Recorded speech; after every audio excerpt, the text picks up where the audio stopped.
Hello students, welcome to our channel. आज के इस वीडियो में मैं आप लोग को पढ़ाने वाला हूं क्लास 11th इकोनॉमिक्स से चैप्टर नंबर डिमांड। और आज का हमारा टॉपिक है expansion and contraction of demand. ये टॉपिक ना बहुत इजी है और आपको मैं तुरंत समझा दूंगा।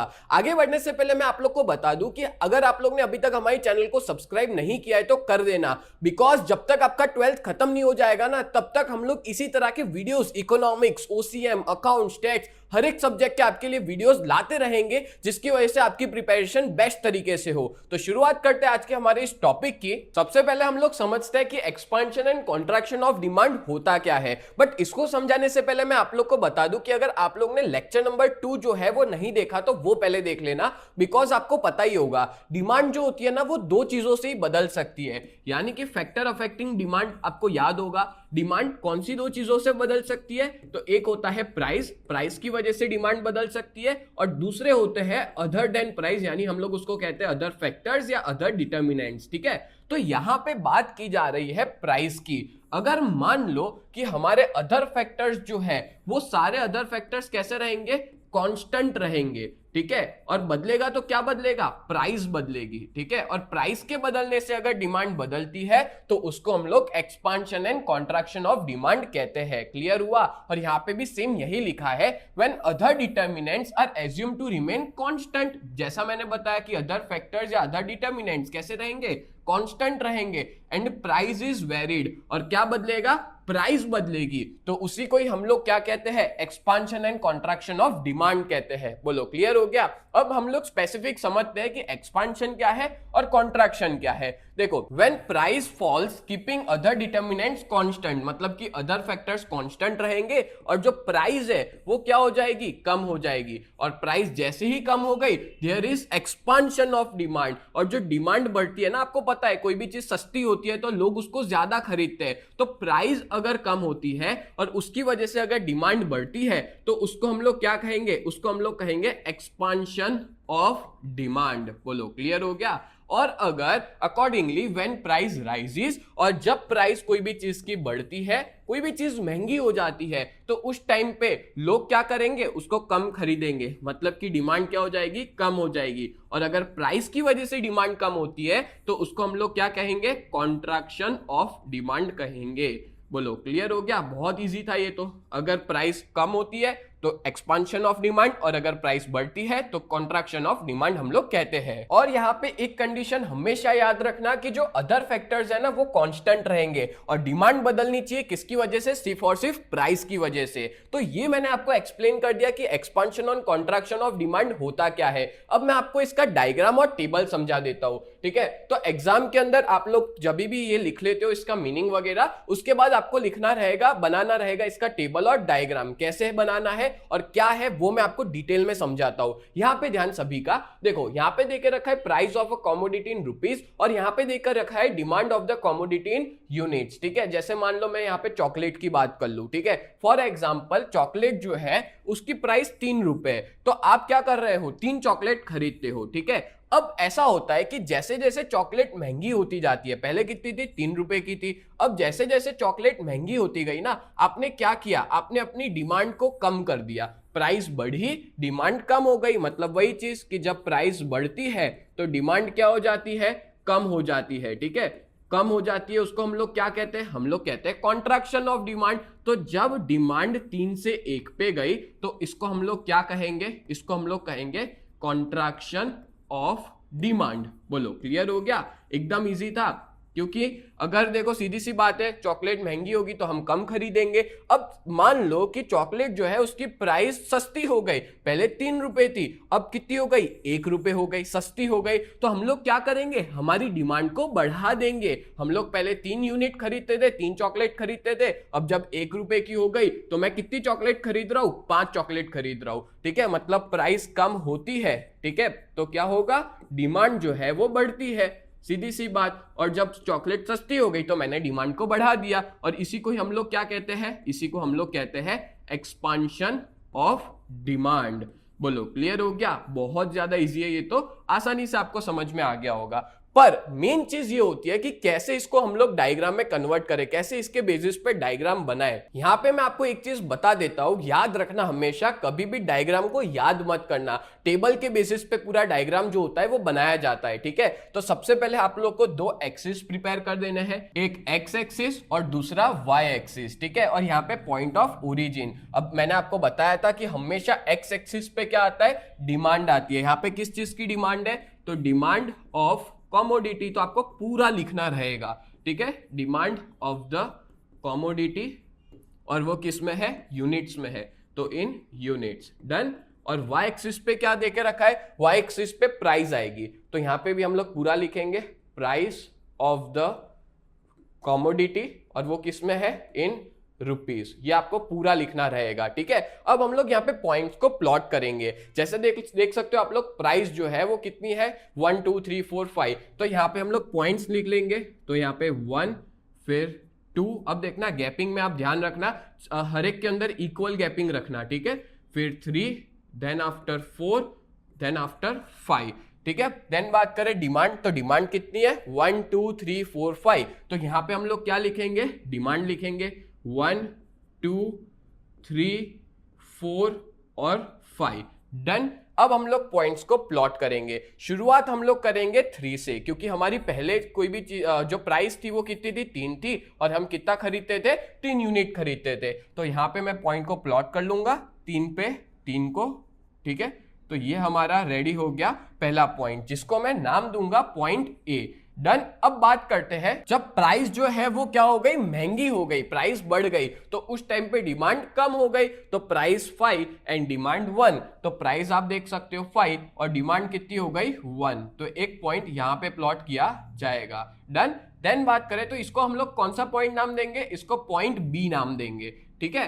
अब बात करते हैं, अगर तीसरी सिचुएशन क्या हुई कि प्राइस अगर सस्ती हो जाती है, यानी कि प्राइस 1 हो गई, तो डिमांड कितनी हो गई 5, प्राइस कम हुई, डिमांड बढ़ गई, तो प्राइस कितनी 1 और डिमांड कितनी हो गई 5, और यहां पे एक पॉइंट को प्लॉट कर देंगे, तो यहां पे हम लोग लिख लेंगे पॉइंट सी।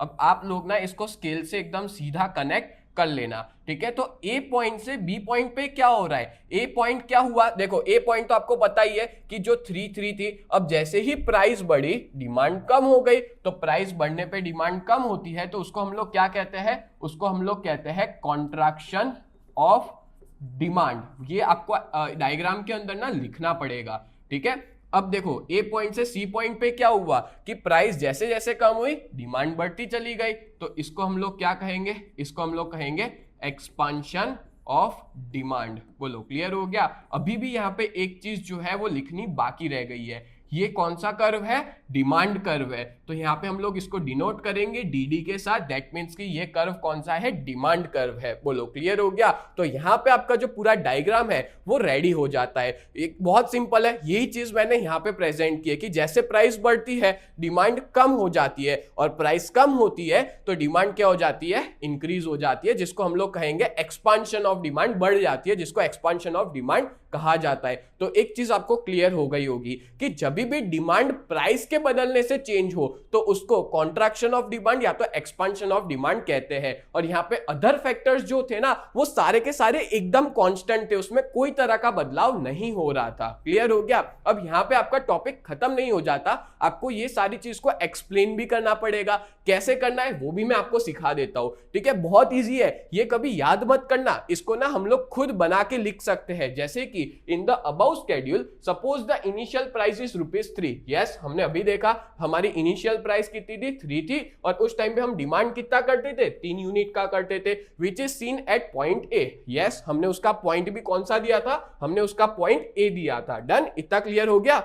अब क्या होता है, when price falls to ₹1, demand expands to 5 units which is shown at point C। अब देखो प्राइस जो है वो क्या हो गई, सस्ती हो गई, यानी कि पहले पॉइंट ए था, अब प्राइस जो है वो ₹1 हो गई। जैसे ही प्राइस ₹1 हो गई तो हमारी डिमांड क्या हो गई, 5 हो गई, यानी कि प्राइस कम होते ही डिमांड 5, और हमने इस पॉइंट का नाम क्या दिया, हमने इस पॉइंट का नाम सी पॉइंट दिया। बोलो क्लियर हो गया। यहाँ पे वही चीज दे करके रखी है, एंड जो मूवमेंट हो रहा है ना पॉइंट ए से पॉइंट सी पे डिमांड कर्व पे, उसको हम हम लोग क्या कहेंगे, एक्सपांशन ऑफ डिमांड कहेंगे।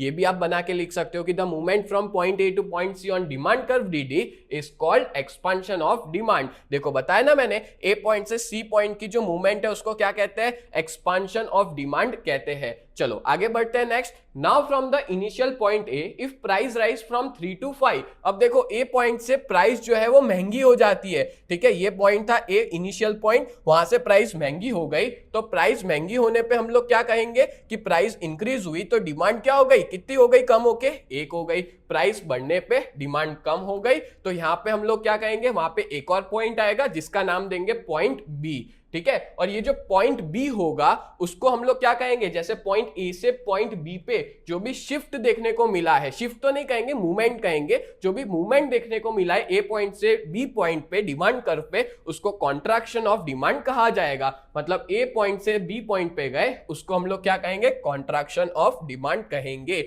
ये आपको ना बना के लिखना है, इसको याद मत करना। और ये बहुत ईजी है, इतने इसमें कुछ समझने जैसा है ही नहीं, बहुत ईजी है, आप खुद बना के भी लिख सकते हो, ठीक है।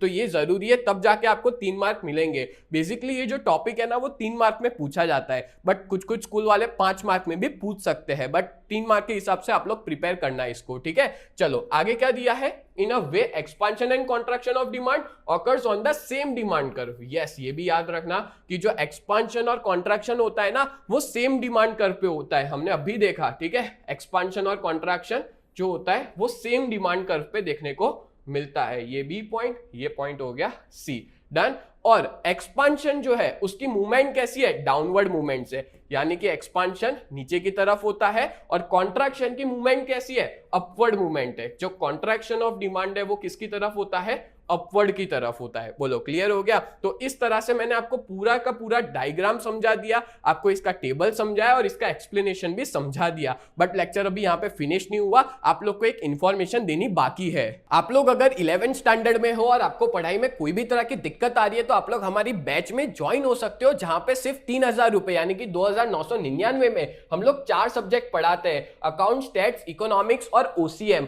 और इन चारों सब्जेक्ट्स का पूरा जो हमारा कोर्स है वहां पे आप लोग रिकॉर्डेड वीडियोस देख सकते हो, एज वेल एज हमारे ग्रुप में, व्हाट्सएप ग्रुप में हम जब आपको ऐड करेंगे तो आप वहां पे डाउट्स भी पूछ सकते हो। आपके डाउट सेशंस भी हम लोग अलग से अरेंज करेंगे। और अगर अभी तक आपने हमारी ऐप को डाउनलोड नहीं किया तो प्ले स्टोर पे यूजीटी नाम से है और ऐप स्टोर पे माई इंस्टीट्यूट नाम से है, आप डाउनलोड करना चाहो तो कर सकते हो। वहां पे सब कुछ अवेलेबल है, वहां पे आपको टेक्स्ट बुक भी मिल जाएगी, हर एक डाइजेस्ट भी मिल जाएगी, हर एक चीज आपको मिल जाएगी, ठीक है। और अगर आप लोग को टेस्ट देना है तो टेस्ट सीरीज भी अवेलेबल है, तो आप हमारी ऐप को डाउनलोड कर सकते हो प्ले स्टोर से as well as app store पे, ठीक है। और हमारा जो ORG कोड है VUGKX, ठीक है, ये माई इंस्टीट्यूट ऐप स्टोर के लिए है, ठीक है, जो आईफोन वाले बच्चे हैं उनके लिए है। और अगर प्ले स्टोर पे है तो यूजीटी नाम है। और अगर आपको कोई भी क्वेरी है, कोई भी डाउट है, तो आप इस नंबर पे कांटेक्ट कर सकते हो, doubt regarding purchase of our course, ठीक है। तो आप लोग जल्द से जल्द हमारे इस बैच में जुड़ जाइए, जितना जल्दी जुड़ोगे ना आपका ही फायदा है, ठीक है। प्रॉपर प्रिपरेशन आप कर पाओगे। और एक और चीज मैं आपको बता दूं कि अभी मैं आपको जिस तरह के वीडियोस प्रोवाइड कर रहा हूं ना, वैसे वीडियोस पूरे साल मैं प्रोवाइड करते रहूंगा।